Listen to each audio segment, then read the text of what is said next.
Here are 15 harsh truths about men that all women need to know. The things that actually explain their behavior, their attraction, and maybe why things have shifted a bit in your relationship. Understanding how men really operate will save you so much wasted energy.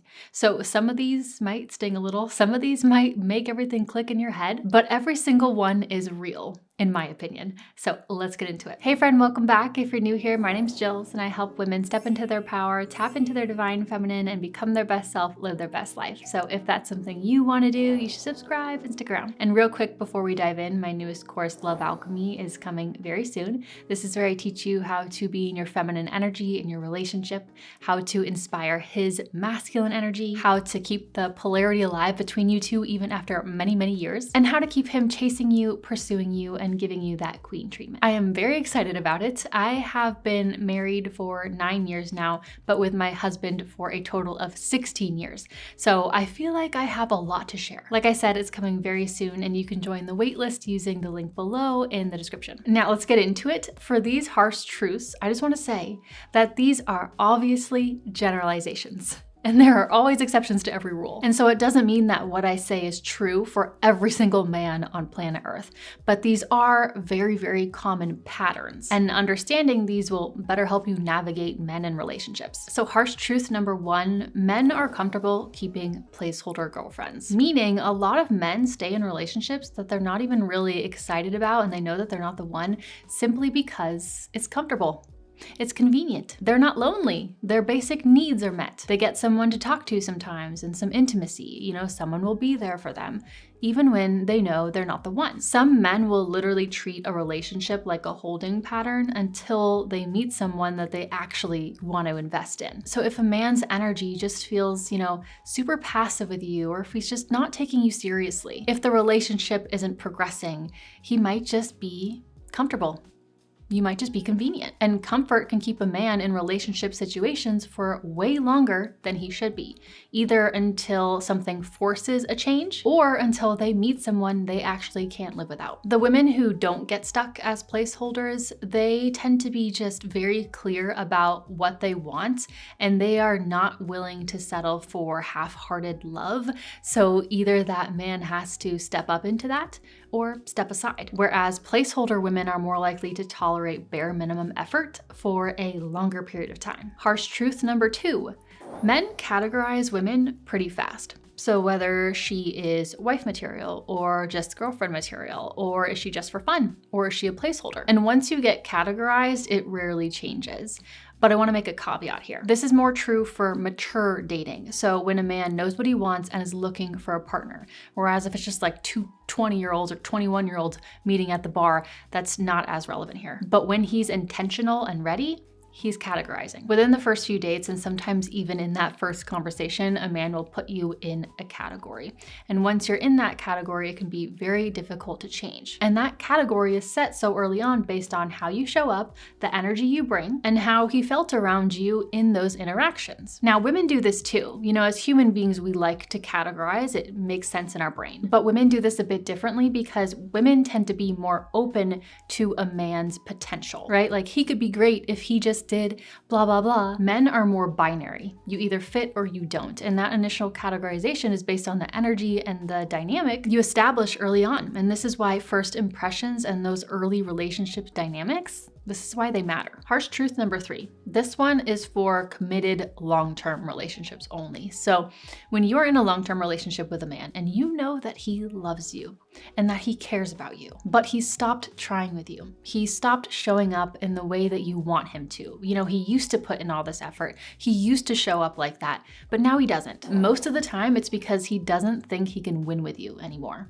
So let me explain. Men are wired to pursue, to solve problems, to try to succeed. They're very outcome driven in life and in relationships. But when a man feels like nothing he does is ever enough, when he feels constantly criticized or condemned or corrected or met with disappointment or annoyance, no matter what he tries, eventually he'll just stop trying altogether because he always feels like he's losing and failing. And men hate to feel like they are losing and failing. He probably still loves you and cares about you very much, but once he feels like he's defeated and like he just can't win with you no matter what he does, he stops trying. because to him, that is much better than trying and failing. He feels like he can't make you happy, like he's always falling short, like there's no reason to put in effort because it won't do anything anyway. And I'm sure that's not actually the case. I'm sure that you know exactly what would make you happy, but I'm saying this is what he feels like. And when he's pulling back, the more that you criticize him or manage him or try to fix him when he's doing this, the more you confirm his fear that he's not good enough and that he can't win with you. And so he starts showing up less and less, and then the cycle just gets worse and worse and worse. So if a man feels like he can't succeed with a woman, he'll eventually stop playing the game, even if he loves her. Harsh truth number 4, doing more for him doesn't make him love you more or show up more for you. This is one of the biggest traps that women fall into. They think that if they just cook his favorite meals and keep the house perfect and plan everything and anticipate his needs and give more and more and more, that eventually he'll see your value and then match your effort. But that's not how it works, okay? A man doesn't get more invested in you when he sees you bending over backwards for him and just completely overgiving or trying to prove how loving and loyal and supportive you are. If anything, it just pushes him away, because now you're subtly chasing him and operating from your masculine energy, managing, providing, trying to win him over. Men don't bond to you by mentally noting all the things that you did for him, that you did his laundry and that you booked his dentist appointment and whatever. Men bond through their own contribution and adding value to your life. Okay? If he likes you, when he does things for you and you feel appreciative, that's when he feels connected and invested. When you're doing everything, you're not leaving any space for him to step up. You've made yourself so available and the relationship so low effort on his end that there's nothing for him to rise to, and honestly, it makes it feel a little bit boring for him. There is nothing wrong with giving to your partner. That is beautiful, and any woman who truly loves her partner is going to want to give to him. But over-functioning and trying to earn his love through service, it doesn't work. It doesn't actually get you what you want. Truth number 5, men secretly love women with a backbone because being able to walk all over you is actually really boring for them. Most women think men want someone who is just super easy, just super agreeable, just always go with the flow. And at first, yeah, I mean, sure, it'll feel nice for a bit. And wounded men particularly will like this. But for healthy masculine men, in the long term, it gets boring. A woman with a backbone is interesting. She has standards. She has a point of view. She has desires and opinions. She has limits. She doesn't abandon her values just to keep a man, and that naturally creates polarity in the relationship because now there's a little bit of tension, the good kind of tension, the kind like, I respect her. I can't get lazy around her. She keeps me on my toes in the best way possible. Men don't enjoy being with someone that they can walk all over. At least not healthy men. Sure, it might stroke their ego for a minute, but it doesn't hold their interest because men lose attraction when there is zero challenge and zero boundaries and zero structure. Now, having a backbone doesn't mean having a harsh attitude. It simply means just having warm confidence. You can be soft, but you're not a doormat. You can be kind, but you're not a pushover. You can be feminine, but you're not gonna abandon your standards just because you like him. Truth number 6. Men want to be admired the same way that women want to be adored. When a man feels admired by you, meaning what I mean by that is when you see his strengths, when you appreciate his efforts, when you genuinely respect who he is, he will move mountains for you, okay? Your admiration is like oxygen to him. It's one of the ways in which he desires to be loved. And I mean, that's why praise and appreciation and all those things are so powerful with men. Not, fake flattery or over-the-top compliments, but I just mean genuine recognition of what he brings. That's what makes him feel connected to you and invested in you and the relationship. And I know, a lot of women can feel a tad annoyed by this because they think like, oh, well, why do I have to stroke his ego and yada yada? But here's the thing, it's not about stroking his ego or, managing his feelings. It's just about understanding what creates connection versus what shuts him down. You can either fight against how masculine energy works or you can work with it. And here's the truth. Many women say they want a masculine man, but they don't actually want to honor what the masculine energy needs and how it operates. And if that's the case, maybe you don't actually want a masculine partner, and that's fine, but you can't have it both ways. Truth number 7, men are way more sensitive to criticism than they act. They try to pretend like they don't care, but they care. Even tiny comments or, a negative tone or a sigh or why would you do it like that? Hit them way harder than they show, especially when it comes from you. When you become the woman in his life who he loves, your opinion of him becomes very, very important. Men take criticism from the woman they truly love about 10 times harder than they take it from anyone else. That is why even just with like little small comments, if you say like, oh, you always do it this way, or why can't you just do this and this? You know, it makes him feel like he wants to kind of crawl into his cave. Criticism from you specifically feels like rejection and like he is failing as a man. Now, this doesn't mean that you can't communicate or have boundaries or have standards or ever give him feedback or anything like that. It's just about understanding that what you say and how you say it really matters and makes a difference. Number 8, men regulate through action, not talking. When women are stressed or overwhelmed, we normally want to talk it out. You know, we process things by verbalizing it and by connecting with someone and by feeling heard. That's how we regulate our nervous system and make sense of what we're feeling. So oxytocin, for women specifically, is a very, very powerful nervous system regulator. And that's why we crave connection and feeling heard during times of stress. But men work completely differently. So when a man is stressed or overwhelmed or processing something really heavy, his instinct is to do something. Go to the gym, work on a project, fix something, go for a drive, or even zone out on a video game. He regulates through movement and action, not conversation. And instead of oxytocin as a powerful nervous system regulator, for men, dopamine is a very powerful nervous system regulator, which is why accomplishing things and solving problems and physical activity actually calm him down and make him feel stable again. For women, talking and connection is often the release. For men, action is the release. Neither way is better.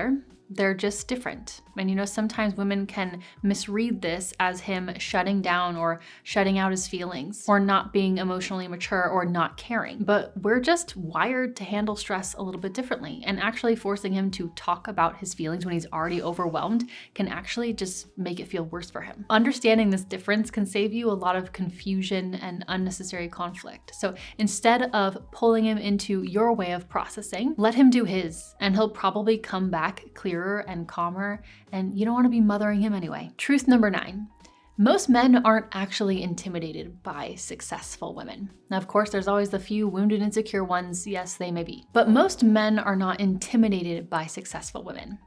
They're turned off by women who bring masculine energy to the relationship.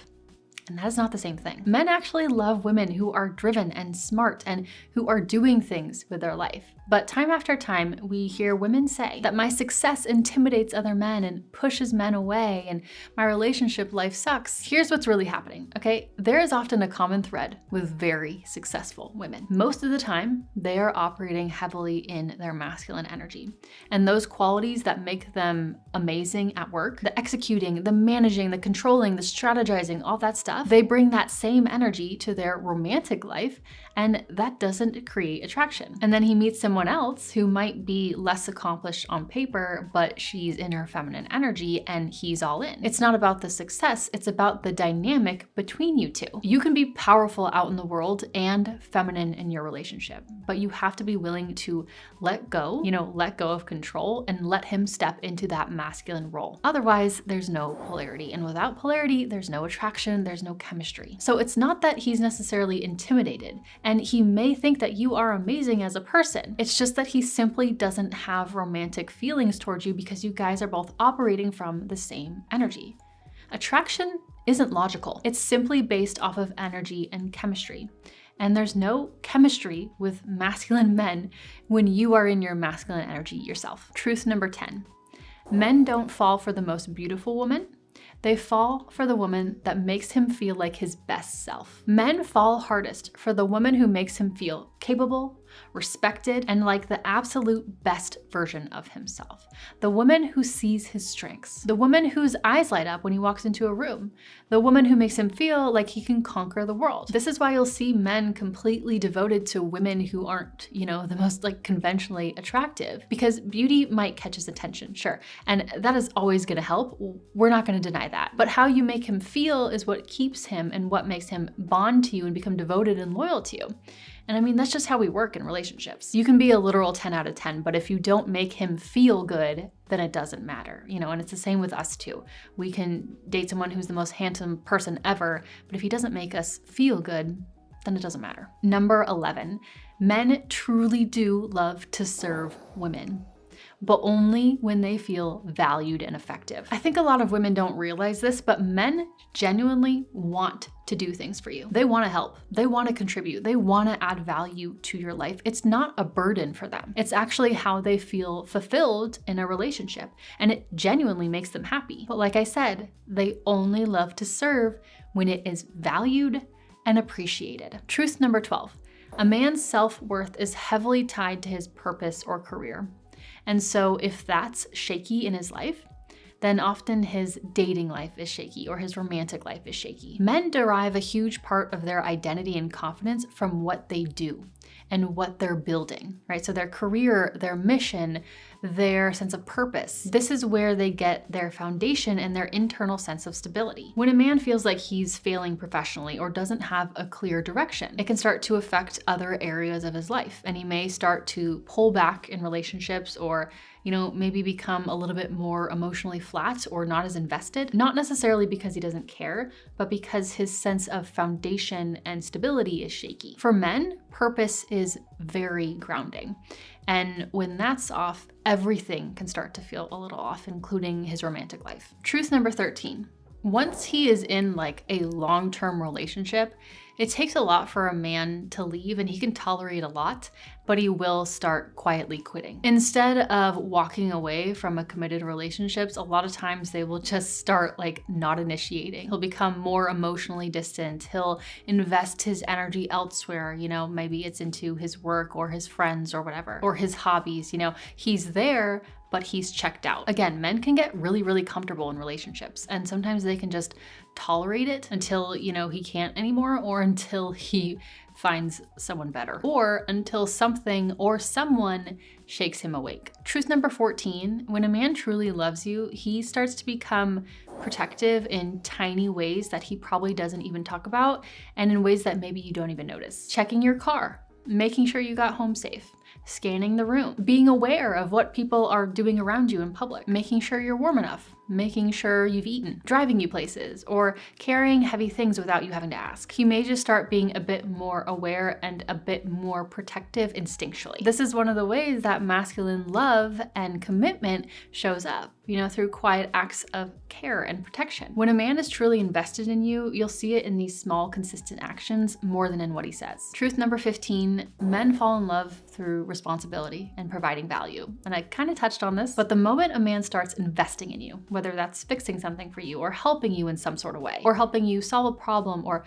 providing for you, protecting you, that's when he starts to bond deeper or fall deeper for you. So every act of service, every contribution that he makes in your life, it creates a stronger bond for him. And this is why men who do things for you become more attached, not less. They are literally bonding through the act of contributing to your well-being. And this is also why letting him help you, letting him add value, letting him take care of you, even in small ways, is so important. And I mean, it feels good for you and for him. When you block his contributions or you insist on doing everything yourself, you're literally blocking his ability to bond deeper to you, especially for the masculine man. Men partly fall in love through action and investment. So the more he gives, the more attached he becomes. If you want to go deeper into this stuff, and if you want to feel cherished, pursued, adored in your relationship, then I highly recommend you get on the wait list for Love Alchemy. The link for that is down below. I'll teach you how to be in your feminine energy in your relationship, even after years and years and years, and how to keep inspiring his masculine energy, and really just how to get the relationship both of you want. Let me know what you thought of this list. Share your comments below. I'd love to hear them. And if you'd like to watch a bit more, I highly recommend you go check out this video, 3 secrets feminine energy women know that you need to know too. I think you will get a lot of value from these 3 little tips. So I will see you over there, or I'll just see you next time in my next video. Bye.